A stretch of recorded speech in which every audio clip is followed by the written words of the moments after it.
नमस्कार। मैं जानता हूं कि इस वक्त सारा हिंदुस्तान इंतजार कर रहा है ठहाकों का, मुस्कुराहटों का, खुशियों का। तो आ गया है ठहाकों और खुशियों का वाहक, यानी कि आपका दोस्त शैलेश लोढ़ा, यानी कि आपका अपना तारक मेहता। चलिए, अब आपका और मेरा और कवियों का साथ है तो एक बार कह देते हैं, वाह वाह क्या बात है। पहले बात के पहले लफ्ज होते हैं, लफ्ज बात बनती है, और लफ्ज पहले विचार होते हैं, और विचारों के पहले वो होती है कल्पना। और कल्पना करना बड़ा कमाल का काम है साहब। जैसे एक साहब को एक इंटरव्यू में पूछा गया कि भाई मान लीजिए, कल्पना कीजिए एक ऐसा कमरा है जिसमें सिर्फ दीवारें हैं, कोई खिड़की नहीं है, कोई दरवाजा नहीं है, तुम उस कमरे में बैठे हो, अचानक आग लग जाए तो तुम क्या करोगे? बोले, मैं कल्पना करना बंद कर दूंगा। जिंदगी में कल्पनाएं बड़ी सुखद होती है। कल्पना कीजिए कि डीजल के भाव कम हो जाए, या कल्पना कीजिए कि पेट्रोल मुफ्त में मिलने लगे, या कल्पना कीजिए कि सब्जियां इतनी सस्ती हो कि आपके खरीदने का मन ही ना करे। सोच के अच्छा लग रहा है ना? कल्पनाएं खूबसूरती से की जाए और उन कल्पनाओं को लफ्ज बना के एक कागज पे उतार दिया जाए तो उस चीज का नाम होता है कविता।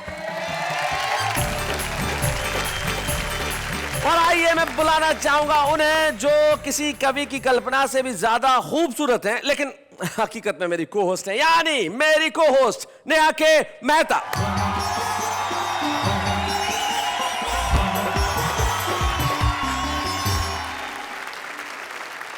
नमस्कार, वेलकम टू वाह वाह क्या बात है। वैसे आप कल्पना के बारे में बात कर रहे थे? जी जी बिल्कुल। मिली थी मुझे। अच्छा, पूछ रही थी आपके बारे में। हाँ। कैसे हैं? हाँ। मैंने बोला ठीक है, बिजी है आजकल। हाँ, बहुत अच्छा किया आपने बता दिया, लेकिन मैं आपकी मित्र कल्पना के बारे में बात नहीं कर रहा था। मैं कल्पना यानी कि इमेजिनेशन के बारे में बात कर रहा था। ओह, तो यूँ हिंदी में बोलिए ना। क्या बात है, अगर मुझे हिंदी में ऐसी ही हिंदी बोलनी पड़ी तो मैं सबसे पहले आपकी कल्पना शक्ति को प्रणाम करता हूँ। वैसे कल्पना करना बहुत आसान है ना? हाँ हाँ, बहुत आसान है। मैं तो कई बार कल्पना करता हूँ कि मेरे बाजू में कोई खड़ा ही नहीं है। क्या? नहीं, मेरे कहने का मतलब है कि कल्पना करना बहुत आसान है, लेकिन उस कल्पना को कविता बदल देना बहुत मुश्किल काम है। तो आइए मिलते हैं हमारे उन साथियों से जो अपनी कल्पनाओं को आज यहाँ हकीकत बना के सुनाएंगे, आपको हंसाएंगे और आप उनके लिए तालियां बजाएंगे। तो फिर एक बार ताली बजाना शुरू कर दीजिए, क्योंकि सबसे पहले मैं बुलाने जा रहा हूं हमारे साथी जो हमें भारत की राजधानी से प्राप्त हुए हैं, प्रवीण शुक्ल।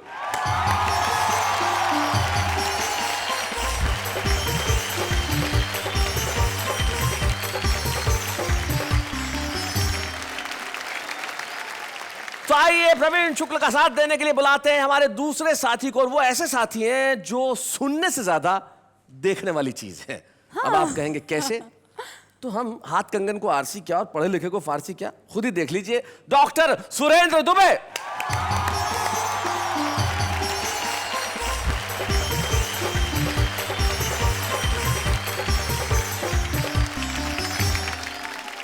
इटारसी एक जगह है मध्य प्रदेश में, वहां के रहने वाले हैं, लेकिन नाम है उनका आलसी, राजेंद्र मालवीय आलसी।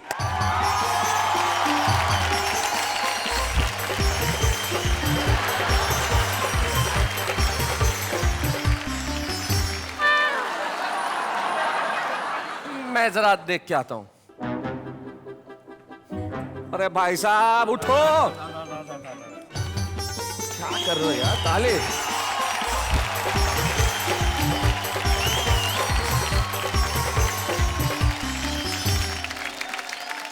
आपके आदेश से और आपके आग्रह से और आपके खींचने से मैं आ गया। चलिए, बहुत अच्छा हुआ अब आप आ गए हैं। अब यहाँ मत सो जाइएगा प्लीज। अब मेरी बात सुनिएगा, मेरी एक पुस्तक निकली है। अच्छा। आलसी हूँ, पुस्तक का नाम है अपन गए ही नहीं। अच्छा। इसको कोई पढ़ता ही नहीं। अच्छा। मैंने सोचा आप फुर्सत में हैं, आप ही पढ़ लेंगे, इसलिए आपको देने आया हूँ। भाई क्या बात है, बहुत बढ़िया, बहुत बढ़िया। जरा जोरदार तालियां।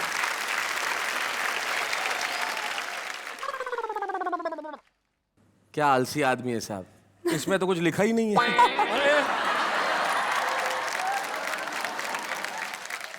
शुक्रिया जी जी जी जी। स्वागत है राजेंद्र मालवीय आलसी का।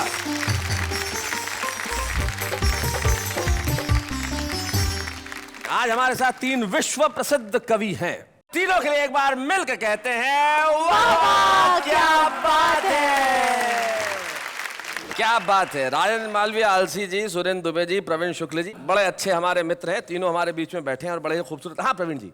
ये कहना चाहता हूँ कि आज तीन हास्य कवि एक साथ हैं, माहौल रंगीन है, वातावरण संगीन है। जी जी। लेकिन दो कोट वालों के साथ दुबे जी कुर्ते में है, ये क्या सीन है? मैंने जानबूझ के इनको ये कुर्ता पहनवाया है क्योंकि एक बार मैंने इन्हें ब्लैक सूट पहनवाया था तो पता ही नहीं चला कि सूट कहाँ खत्म हुआ, आदमी कहाँ शुरू हो गया।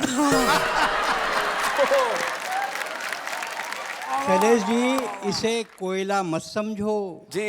कोयले का भाव होता है। हाँ। कोयला धधक जाए तो अलाव होता है हाँ। और कोयला अपने पे आ जाए तो मध्यावधि चुनाव चुनाव होता होता है।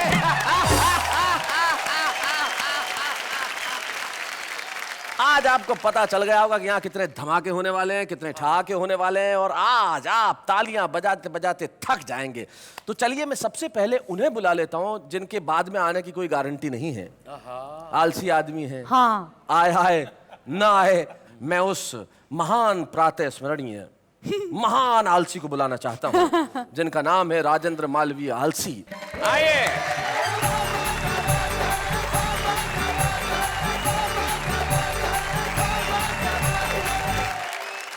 सभी को प्रणाम करता हूं। जी, जेब में हाथ डाल के।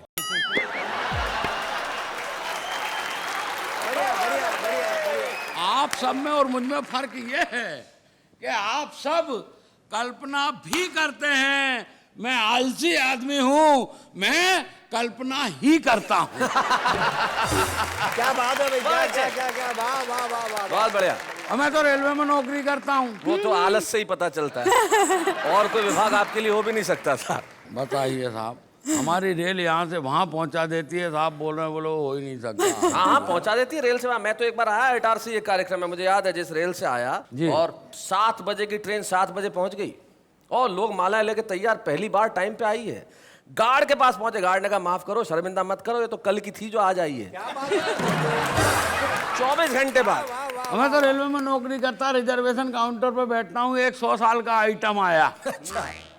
बोले 7 सितंबर 2017 मेरा रिजर्वेशन कर दो। अच्छा। मैंने कहा काका कहाँ जाओगे? बोले शादी की गोल्डन जुबली है, हरिद्वार जाना है। और मैंने कहा 17 तक टिके रहोगे? और बोले टिके रहे तो ठीक, नहीं तो हरिद्वार तो जाना ही है।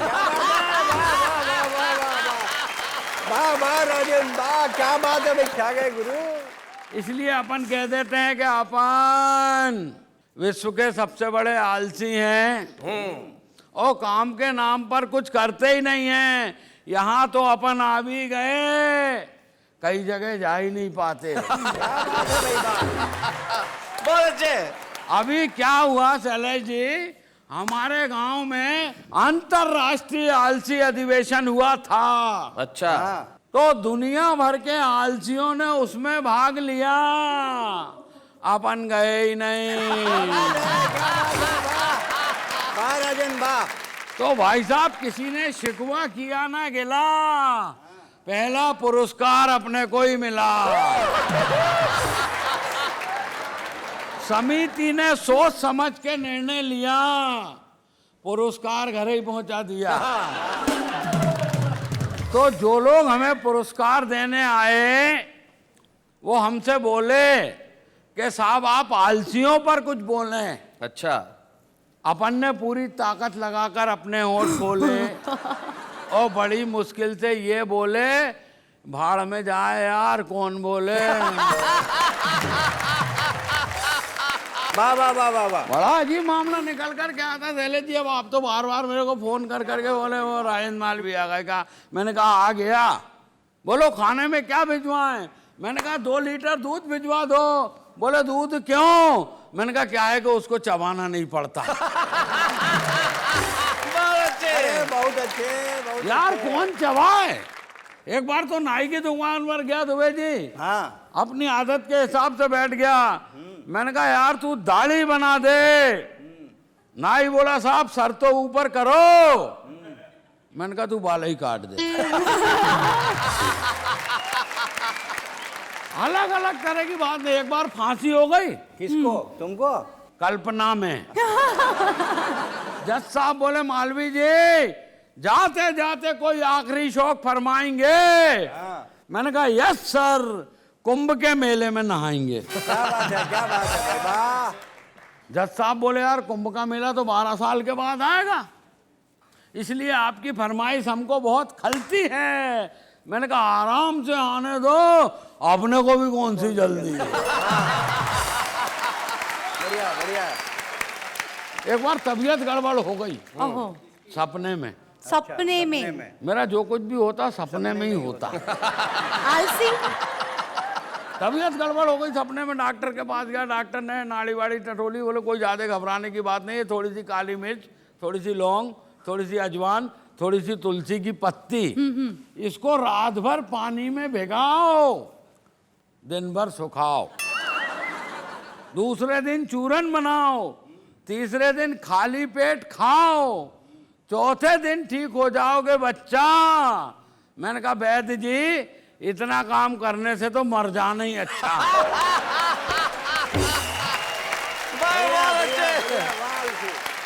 नेता लोग आते बोले हमको वोट दो, हमको वोट दो, हमको वोट दो। हमारी माँ ने कहा तुम्हें क्या वोट दें, एक बार वोट दो तो तुम 5 साल के बाद आते हो। नेता बोला ऐसी क्या बात है माता जी, आजकल तो हम हर साल आते हैं। बोले इधर सरकार गिरी और हम हाजिर, कोई समस्या हो तो बताओ। हमारे माँ ने कहा कोई समस्या नहीं है, मेरा बेटा है आलसी है, पेड़ पे चढ़ा है नीचे नहीं उतर रहा है, उसको उतार के ले जाओ। अब वो शैलेश जी मेरे पास आए, बोले तू नीचे उतर। मैंने कहा मैं नीचे क्यों उतरूं, मैं तो आलसी हूं। बोले जब तू आलसी है तो तू पेड़ पे चढ़ा कैसे? मैंने कहा मैं पेड़ पे कहाँ चढ़ा था, मैं तो जमीन पे पड़ा था, और मुझे क्या मालूम के नीचे एक बीज गड़ा था।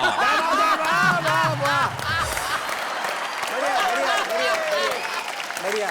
पूरे देश के लोग अखबार पढ़ते हैं, सुनते हैं, समझते हैं। अखबार में एक समाचार आया, आपराधिक मानसिकता के नेता अब चुनाव नहीं लड़ सकेंगे। तो 2 नेता बैठ के आपस में बात कर रहे थे, यार क्या जमाना आ गया है, अब शरीफ आदमी चुनाव लड़ेंगे। क्या बात है, वाह वाह वाह वाह, बहुत अच्छे। तो दूसरा नेता बोला तू क्यों घबराता है, शरीफ आदमी सिर्फ चुनाव लड़ेंगे, जीतेंगे थोड़ी। क्या बात है, वाह वाह वाह वाह, सही बहुत बात अच्छे। है। चुनाव हारकर वापस घर जाएंगे रोते रोते।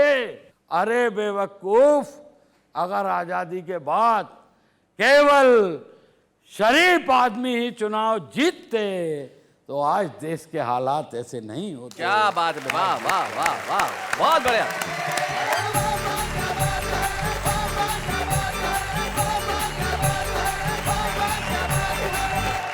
भाई बहुत अच्छे राजन जी, कमाल कर दिया आपने। और सबसे बड़ा तो आपको बहुत बहुत धन्यवाद कि आप वापस भी लौटे, वरना आपका क्या भरोसा, आप यहीं बैठ सकते थे, अपन जाते ही नहीं। आप बात कर रहे थे कि शरीफ आदमी इलेक्शन लड़ते तो देश के हालात ऐसे नहीं होते जी। तब मुझे एक कवि हैं तेज नारायण बेचैन, उनकी 4 पंक्तियां याद आ रही थी। वो कहते हैं कि मंच जब से अर्थदायक हो गए, अर्थदायक यानी जहां पैसा मिलता है, कि मंच जब से अर्थदायक हो गए हैं, तोतले भी गीत गायक हो गए हैं, और राजनैतिक मूल्य कुछ इस कदर गिरे कि जेब कतरे भी विधायक हो गए। क्या बात है शैलेश जी, वाह वाह। लेकिन आपने जो हमारे बीच में और उदासी के बीच में जो दीवार है उसे गिराया और इस कदर हंसाया कि आपके लिए सिर्फ एक ही बात के वाह वाह वाह, क्या बात है। राजेंद्र मालवीय जी, आपने तो भले आलस में कमाल कर दिया, लेकिन कुछ लोग होते हैं वो अलग ढंग से कमाल करते हैं। पिछले कुछ वर्षों में हिंदी कवि सम्मेलनों की एक बेहद मजबूत कड़ी होकर उभरे हैं प्रवीण शुक्ल। प्रवीण शुक्ल एक ऐसे युवा रचनाकार का नाम है जिसकी कविता में गहराई भी है, जिसकी कविता में सच्चाई भी है, जिसकी कविता में व्यंग की पकड़ भी है और कलम की अकड़ भी है। प्रवीण शुक्ल आ रहे हैं हमारे बीच।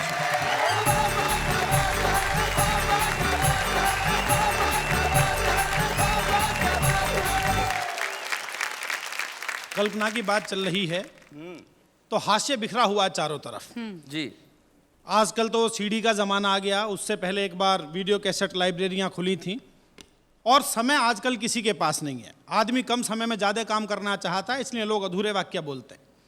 मुझे याद आता उस समय एक चला गया वीडियो कैसेट लाइब्रेरी में, जी, बोले भाई साहब माँ है क्या?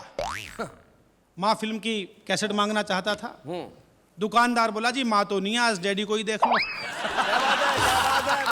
वो भी महेश भट्ट की डैडी फिल्म के बारे में बता रहा था। पीछे से दूसरा कस्टमर पहुंच गया, बोले साहब बहू रानी है। इस बार दुकानदार गच्चा खा गया, उसने सोचा घर की बहू को ही पूछ रहा है। उसने गर्दन घुमाई, आवाज मारी, बहू रानी है क्या? अंदर से लड़के की आवाज आई, बहू रानी को तो 4 दिन पहले शैलेश लोढ़ा जी ले गए। तभी शैलेश जी बहू रानी फिल्म की कैसेट लेकर आ गए। बोले अरे यार कैसी बहू रानी दे दी, इसकी तो आवाज ही ठीक नहीं है। दुकानदार बोला कोई बात नहीं, बहू रानी को यहीं रख दो, पड़ोसन ले जाओ, बिल्कुल नई आई है। मैं एक छोटी व्यंग कविता आपको सुनाता हूँ। अभी पिछले दिनों दिल्ली में एक स्थान से गुजर रहा था, मैंने देखा 2 मजदूर काम पर लगे हुए थे। एक गड्ढा खोदने का काम कर रहा था, दूसरा उसे भरने का काम कर रहा था। मैंने कहा भैया ये क्या कर रहे हो? तो एक मजदूर नहीं बताया। बोले साहब काम पर 3 लोग लगाए गए थे, एक को गड्ढा खोदना था, दूसरे को पौधा लगाना था, तीसरे को मिट्टी भरनी थी, दूसरा आया नहीं है, हम अपना काम कर रहे हैं। बहुत अच्छे। ये आनंद की स्थितियां, तब आप एक कविता का आनंद लीजिए। सुनिए जनाब, अभी पिछले दिनों की शाम कवि सम्मेलन से घर लौटते समय हमारा पांव अचानक एक बोतल से टकराया। मैंने घबराकर बोतल को उठाया और सकपकाकर जैसे ही ढक्कन खोला, विस्फोट के साथ छूट गया बम का गोला। चारों ओर फैल गया धुआं ही धुआं। धुएं के बादलों के बीच एक बहुत बड़ा जिन्न प्रकट हुआ। बोला आका आपने मुझे आजाद किया है, मैं जिंदगी भर आपकी जी हुजूरी करूंगा। जो भी मांगना चाहते हो मांग लो, मैं आपकी हर एक इच्छा पूरी करूंगा। मैंने कहा जिन्न महाराज यदि करना ही है तो कर दो इतना सा काज, भारत की भूमि से भ्रष्टाचार भगा दो। जिन्न बोला मैं वापिस बोतल में घुस रहा हूं, तुम ऊपर से ढक्कन लगा दो। बहुत अच्छे। Very nice. पति पत्नी के संबंध पर एक छोटी कविता सुनाता हूं, आनंद लीजिए। स्वागत, सुनाइए। शादी के बाद पहली ही मुलाकात में पत्नी पर रौब डालने के लिए पति ने कहा बात ही बात में, देखो मैं जिंदगी को अपनी शर्तों पर ही जीता हूं। रोजाना क्लब जाता हूं, ताश खेलता हूं और दारू भी पीता हूं। अब तुम भी अपने बारे में कुछ बताओ। तो लड़की बोली जी बिल्कुल भी मत घबराओ, तुम्हारी और मेरी खूब छनेगी, जितनी बननी चाहिए उससे भी ज्यादा बात बनेगी। तुम जैसा पियक्कड़ ढूंढने के लिए पिताजी ने 4 साल तक समय की बर्बादी की है। अच्छा। चिंता मत करो, दोनों के गुण मिलाकर ही शादी की है। कई बार गुण इस तरह से मिल जाते हैं कि उनका प्रभाव बहुत दूर तक जाता है। एक ऐसी सुंदरी, उसने विचित्र वेशभूषा बना रखी है, उसको देखकर लगता है किसी दूसरे ग्रह का प्राणी धरती पर उतर आया है। उसे समाज के अलग अलग लोगों ने देखा, तो देखिए उनकी कल्पना का विस्तार कहां तक हुआ। आनंद लीजिए। कल्पना कीजिए यही है, मतलब इन्हें देखा जा रहा है और लोग क्या कह रहे हैं। सुंदरी यही है, कल्पना कर लीजिए क्या जा रहा है आपका, कल्पना ही तो करनी है। उन्हें समर्पित किया जाए, इन्हें समर्पित किया जाए, शक्ल इनकी, कविता आपकी। सुनिए कि फोटोग्राफर ने एक आंख मीच कर कहा जिसे खींचता रहूं वो पोज लगती हो तुम। खाट पे पड़े हुए मरीज ने कहा कि मुझे जीवन बचाने वाली डोज लगती हो तुम, जीवन बचाने वाली डोज लगती हो तुम।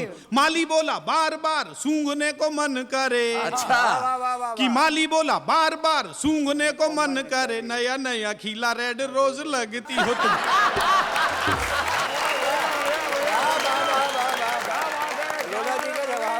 सुंदरी आगे बढ़ी और उसे एक शायर ने देखा कि शायर ने कहा क्यों ना तुम पे गजल कहूं शायरी का, मुझको शबाब लगती हो तुम। जिसे देख कर मन मांसाहारी होने लगे, शाकाहारियों को वो कबाब लगती हो तुम, शाकाहारियों को वो कबाब लगती हो तुम। और अगली पंक्ति शैलेश भाई को समर्पित करता हूं, जो बड़े कवि हैं, बड़े एंकर हैं। कि जिन सूफियों ने एक बूंद का भी चखी नहीं, ललचाती उनको शराब लगती हो तुम। बीए में जो बार बार फेल हो रहा था, बोला सारे ही सवालों का जवाब लगती हो तुम, सारे ही सवालों का जवाब लगती हो तुम, सारे ही सवालों का जवाब लगती हो। एक छंद विशेष सुनिएगा, आपको आनंद आएगा। दुबे जी देखिएगा। बिल्कुल स्वागत है। कि शुगर के जितने मरीज मीठा छोड़ चुके, उनको जरूरी नमकीन लगती हो तुम। डायबिटीज घट जाए तो और ज्यादा खतरनाक हो जाती है कि शुगर के जितने मरीज मीठा छोड़ चुके उनको जरूरी नमकीन लगती हो तुम। लाखों अखियों में काले काले मेघ घिरते हैं जब भी जरा सी गमगीन लगती हो तुम, जब भी जरा सी गमगीन लगती हो तुम। प्रॉपर्टी डीलर हड़पने को आतुर हैं कि प्रॉपर्टी डीलर हड़पने को आतुर है, लफड़ेगी उनको जमीन लगती है तो।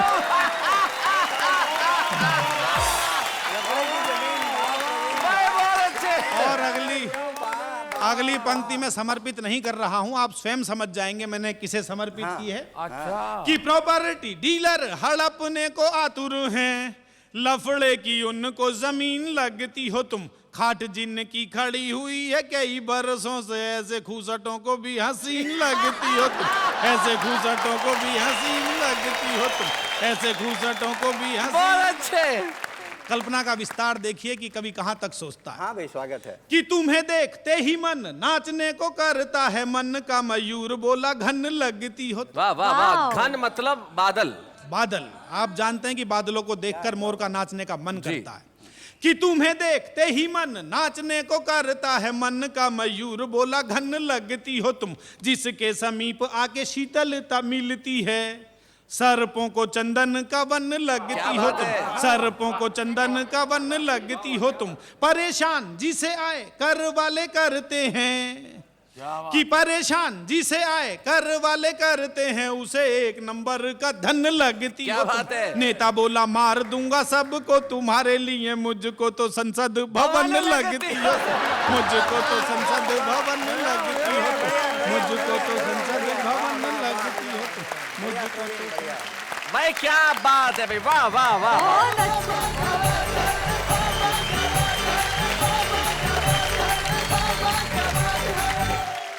क्या कहूं मैं, मुझे एक बात का बड़ा दुख होता है। किस बात का? कि इस शो को एंकर कर रही हो? कल्पना कभी सच क्यों नहीं हो सकती?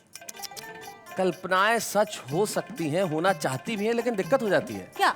जैसे राजेंद्र मालवीय ने एक बार रात को सपना देखा कि इसको प्रवीण शुक्ल और सुरेंद्र दुबे ने बहुत बुरी तरह पीटा, बुरी तरह पीटा, इतना मारा कि सुबह उठते ही सबसे पहले अपने बैंक गया और बैंक वालों को कहा मेरा अकाउंट बंद कर दो। बोले क्यों भाई, अकाउंट क्यों बंद करते? बोले आपका जब बैंक का नाम लिखा हुआ है वहां नीचे टैगलाइन है, हम आपके सपनों को हकीकत में बदलते हैं। तो अगर सपने हकीकत में इस तरह तब्दील हो जाएं तो कोई नहीं चाहेगा कि कल्पना हकीकत बने। लेकिन क्या करें साहब, हम भी चाहते हैं कि हमारी कल्पना हकीकत हो जाए। हम तो चाहते हैं कि डीजल सस्ता हो जाए, पेट्रोल सस्ता हो जाए, देश में चारों तरफ खुशियां हो, लेकिन ये हकीकत कहाँ हो पाती है साहब। लेकिन कुछ लोग ऐसे होते हैं जो जिंदगी में सिर्फ एक काम करते हैं कि लोगों की जिंदगी में रंग भर सके। हमारे बीच में एक ऐसा ही कवि, एक ऐसा ही रचनाकार है जिन्होंने जीवन का सिर्फ एक ही बीड़ा उठाया है कि मैं अपनी कविताओं से भी, अपनी शक्ल से भी सबको हंसाऊंगा। डॉक्टर सुरेंद्र दुबे।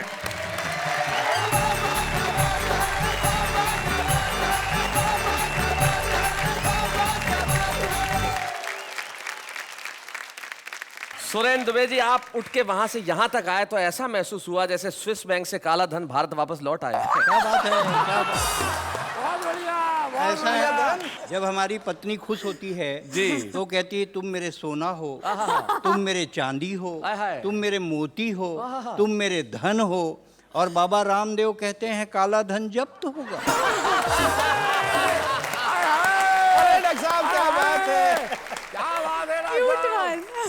जब राखी सावंत का स्वयंवर टीवी पे आता था, हाँ। जब राखी सावंत का स्वयंवर प्रवीण जी टीवी पे आता था, हमारे गांव का हर बूढ़ा चश्मा पोंछ के टीवी का आगू बैठ जाता था। अच्छा। हमने कहा बाबा इस उम्र में स्वयंवर से का लेना देना? बोले बेटा जब तक सांस है तब तक आस है, जब तक सांस है तब तक आस है। और ये स्वयंवर में कौन धनुष तोड़ना है, इसमें तो अपना भी चांस है।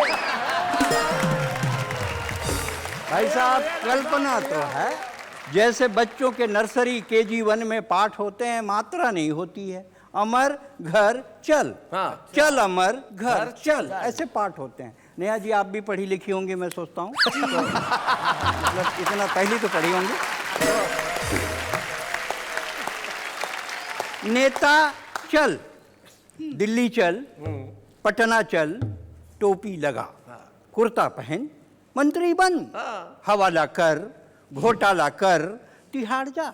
बहुत अच्छे, बहुत बढ़िया। नेता चल, दिल्ली चल, पटना चल, टोपी लगा, कुर्ता पहन, मंत्री बन, हवाला कर, घोटाला कर, तिहाड़ जा, वापस आ, टोपी लगा, कुर्ता पहन, मंत्री बन। क्या बात है, वाह वाह वाह वाह, बहुत खूब, बहुत अच्छे। हिंदी की क्लास थी, हिंदी की क्लास थी। हिंदी की क्लास थी, टीचर एकदम उदास थी। पति से लड़कर आई, अब काहे की पढ़ाई।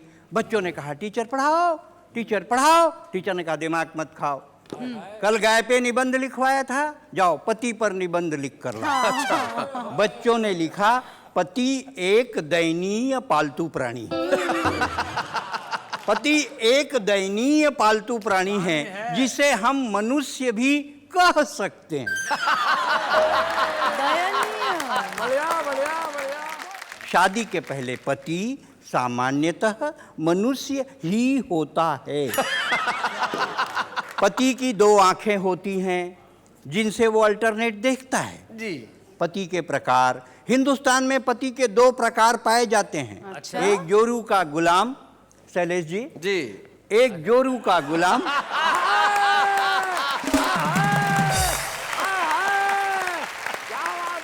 एक जोरू का गुलाम, दूसरा जोरू का बादशाह। जोरू का गुलाम ये सस्ती, सुंदर और टिकाऊ नस्ल है।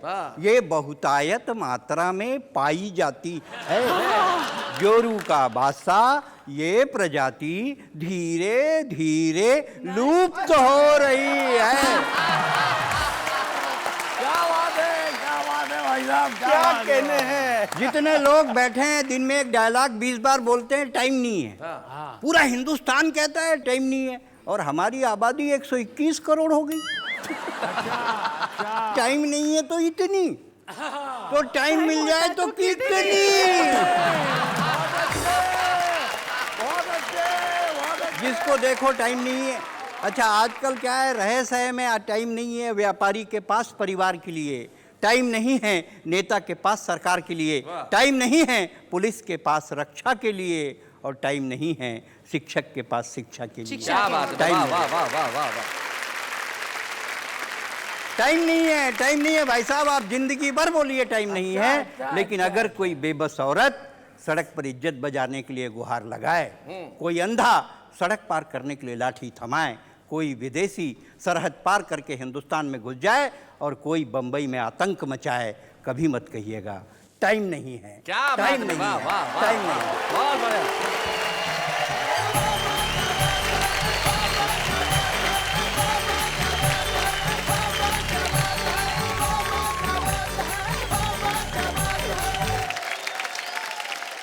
भाई, आपकी कविताएं सुनने के बाद मैं सिर्फ एक वाक्य कहूंगा कि सुरेंद्र दुबे जब आप कविताएं सुनाए तो जनता के पास कितना भी काम क्यों न हो, वो ये नहीं कहेगा कि टाइम नहीं है। वो आपकी कविताएं सुनेंगे, सुन के तालियां बजाएंगे। भाई बहुत अच्छे, क्या बात है भाई, वाह वाह वाह।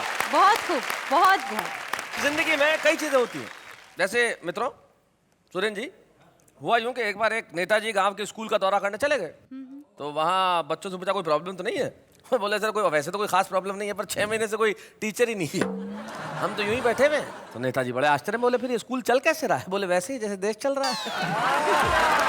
वाह वाह वाह। तो हमारा देश भी भगवान भरोसे चलता है, और कल्पनाओं में तो आदमी भगवान के भरोसे नहीं, खुद के भरोसे रहता है, क्योंकि जो जैसा चाहता है वैसा सोचता है, वैसी कल्पना करता है। चलिए फिर मैं भी आपके लिए कल्पना करती हूँ। मेरे लिए थैंक यू सो मच। मत करना प्लीज। नहीं, पर कर दी ऑलरेडी, बस बताना बाकी है। बताओ। हाँ, शैलेश जी सोचिए, कल्पना बड़ी सिंपल सी है। सोचिए कि आप अगर प्रधानमंत्री बन जाओ तो मैं 3 दिन में गरीबी मिटा दूंगा, सारी चीजों के दाम आधे कर दूंगा, और जितनी भी एजुकेशन है सब फ्री, और जितने लोगों को काम नहीं सबको नौकरी पे लगा दूंगा। एक मिनट, आप ये सब करेंगे कैसे? वैसे ही जैसे कल्पना में तुमने प्रधानमंत्री बनाया, कल्पना में ये भी कर लूंगा। लेकिन हम दोनों यहाँ पे अपनी कल्पनाओं का बखान करने के लिए नहीं खड़े। भाई दूसरे लोगों को भी उनकी कल्पना का मौका देना चाहिए कि नहीं देना चाहिए? तो जरा देखते हैं दूसरे लोग कैसी कल्पना करते हैं। हाँ हाँ। अचार के बिना फीके हैं पराठे, खा ले बेटा खा ले, वरना बीबी दिखाएगी कराटे। दादी जब चिल्लाती है तो बड़े बड़े आंसुओं के साथ रोती हूँ, पर उन्हें क्या पता ओवर एक्टिंग में तो उनकी ही होती हूँ। हर तरफ पढ़ाई का छाया है, किताबों में सुख किसने पाया है। हम तो जाते हैं कॉलेज लड़कियां ताड़ने, प्रोफेसर कहता है इतनी बारिश में लड़का पढ़ने आया है।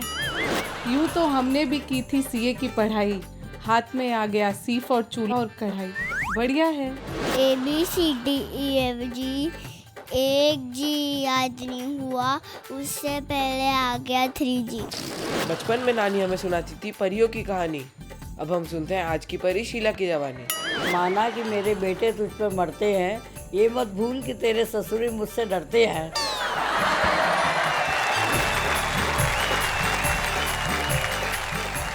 तो ये थी आम आदमी की भाषा, जो अलंकारों में नहीं पड़ता, जो लफ्जों की बनावट में नहीं उलझता, जैसा सोचता है वैसा कहता है। तो भाई आम आदमी के लिए एक बार जोरदार तालियां। क्या बात, बढ़िया बढ़िया बढ़िया, वाह वाह वाह वाह वाह।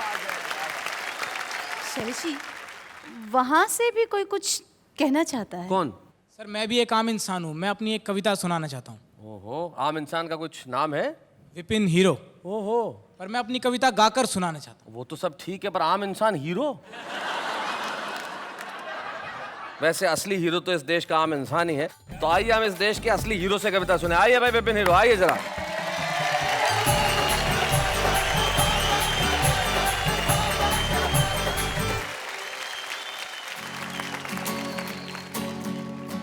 ओ मेरी जान, मैं ही तो हूँ तेरा शाहरुख खान। अच्छा। ओ मेरी जान, मैं ही तो हूँ तेरा शाहरुख खान। क्या हुआ जो है मेरी एक चाय की दुकान, नुक्कड़ पे है मेरा छोटा सा मकान। जिंदगी भर तुझको खुश मैं रखूंगा, देता हूँ अपनी जुबान।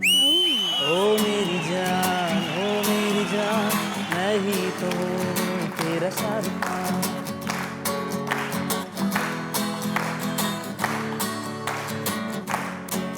हाँ सुबह जल्दी उठ के मैं तेरे लिए चाय बनाऊंगा। क्या बात है? ओ फैन मट्ठी नहीं खाएगी तो मैं ब्रेड बटर लाऊंगा। हाँ ठंडे पानी से जो ना नहाएगी तो गीजर लगवाऊंगा। हाँ लगवाऊंगा। ओ मेरी जान, मैं ही तो हूँ तेरा शाहरुख खान। क्या हुआ जो है मेरी एक चाय की दुकान, नुक्कड़ पे है मेरा छोटा सा मकान। जिंदगी भर तुझको खुश मैं रखूंगा, देता हूँ अपनी जुबान। हाय हाय,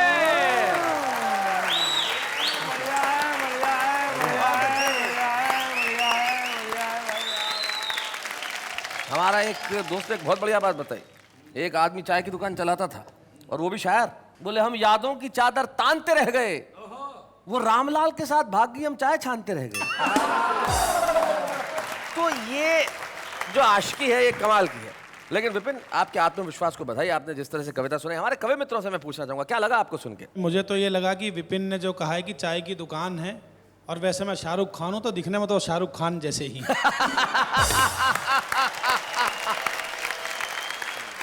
thank you so much Vipin, आपने यहाँ आके सबसे पहले तो मैं आपको बधाई देना चाहूँगा। ज़िंदगी के अंदर जो ये लोग जो हैं वो बड़े इनहिबिशंस रखते हैं, और जैसे हिंदी में कहा जाए तो पूर्वाग्रह रखते हैं। आपने सारे पूर्वाग्रहों से मुक्त होकर ये कहा कि सर मुझे कविता सुनानी है। कविता के लिए भाव, कविता के लिए आदर, कविता के लिए अनुराग, आपके लिए सिर्फ तालियां और सिर्फ 4 लफ्ज। वाह वाह, क्या बात है। Thank you so much.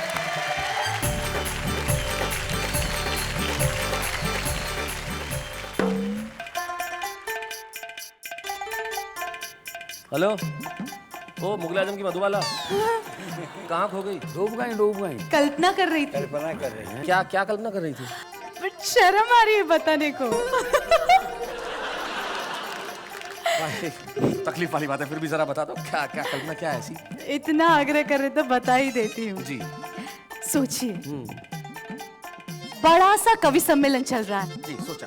हजारों की तादाद में ऑडियंस आई हुई है। हम इतने खूबसूरत तैयार होके हम दोनों मंच पे गए। हाँ। आपने कविता बोली, सबने वाह वाह कही मुझे।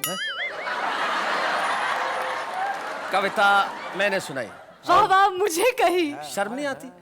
सर पहले ही बोला था, वही आ रही थी, आपने बोला बोलो बोलो बोलो। बहुत बढ़िया, बहुत बढ़िया। भाई क्या कहूं इस बात पे, शर्म आने वाली बात तो है ही, क्योंकि कविता सुना रहा था मैं और वाह वाह कर रही थी इनके लिए आवाम। शैलेश जी, मुझे एक बात समझ में नहीं आई कि कल्पना का अंत है कि नहीं। देखिए, कल्पना का अंत तभी होता है जब कल्पना हकीकत में। मैं बताता हूँ शैलेश जी, कल्पना का अंत होता है कल्पना। जैसे तुम किसी के पास खड़ी हो तो जो भाव पास वाले व्यक्ति में उत्पन्न होगा वो कल्पना होगा। मित्रों, सुरेंद्र दुबे एक ऐसे रचनाकार का नाम है जिसने हिंदी कवि सम्मेलनों में सिर्फ अपना बहुत पुख्ता पक्ष ही सामने नहीं रखा, न केवल अपनी कविताओं से दुनिया भर के लोगों को हंसाया। छत्तीसगढ़ प्रदेश में रहते हैं और वहाँ अपनी भाषा में इतना काम किया कि इन्हें भारत सरकार ने पद्मश्री प्रदान किया। हम सुरेंद्र दुबे को सम्मानित करते हैं। तो जिसे देश का इतना बड़ा अलंकरण दिया गया हो, पद्मश्री, उसके आगे तो सारे अलंकरण फीके हैं। अच्छा। लेकिन कविता के मंच पे अगर कविता का सम्मान हो तो उसकी बात ही कुछ और होती है। जी, यस। तो वाह वाह क्या बात है, को बड़ी खुशी है कि हम डॉक्टर सुरेंद्र दुबे को आज इस मंच पे सम्मानित करेंगे। हम जोरदार तालियां बजाएंगे डॉक्टर सुरेंद्र दुबे के लिए।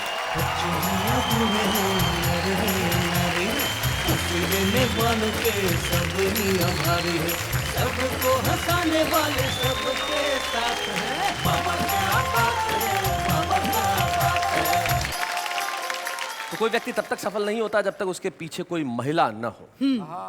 और आपके पीछे तो दो महिलाएं हैं। दूसरी कौन सी? वो नहीं बताता, यहाँ मरना थोड़ी है। लेकिन हम जानते हैं डॉक्टर सुरेंद्र दुबे को आज हमने सम्मानित किया है तो इनकी सफलता के पीछे इनकी अर्धांगिनी, इनकी जीवन संगिनी, इनकी पत्नी का हाथ है। रायपुर छत्तीसगढ़ से हमारे बीच में आ रही हैं श्रीमती शशि दुबे। आइए।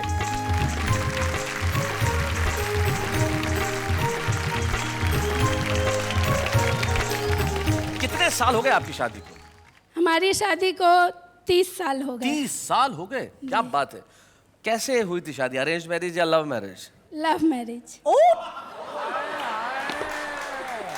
देखो, इसमें दो आश्चर्य हैं। एक तो 30 साल पहले लव मैरिज और दूसरी लव मैरिज इनसे।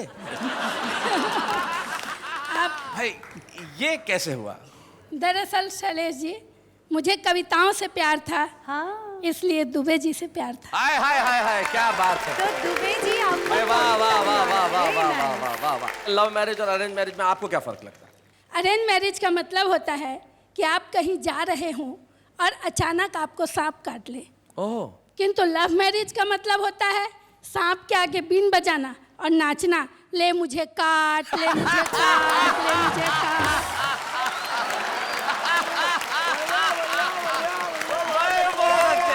जब ये मेरे प्रेमी थे जी, तो मेरी सारी मांगे भाग भाग कर पूरी करते थे। अच्छा। और जब शादी हो गई तो मांगे सुनते ही भाग जाते।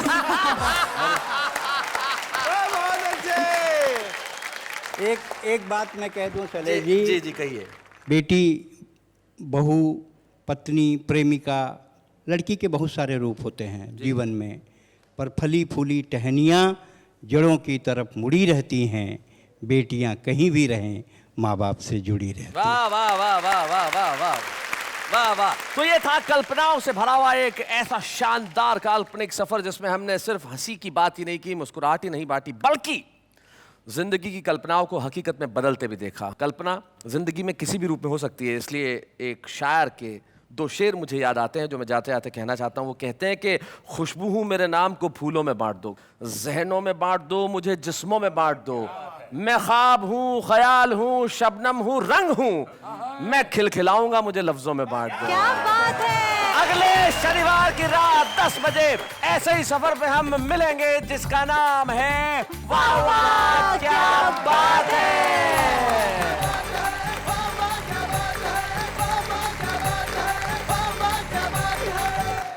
ऐसे और भी मज़ेदार वीडियो के लिए हमारे चैनल को लाइक, शेयर और सब्सक्राइब करें।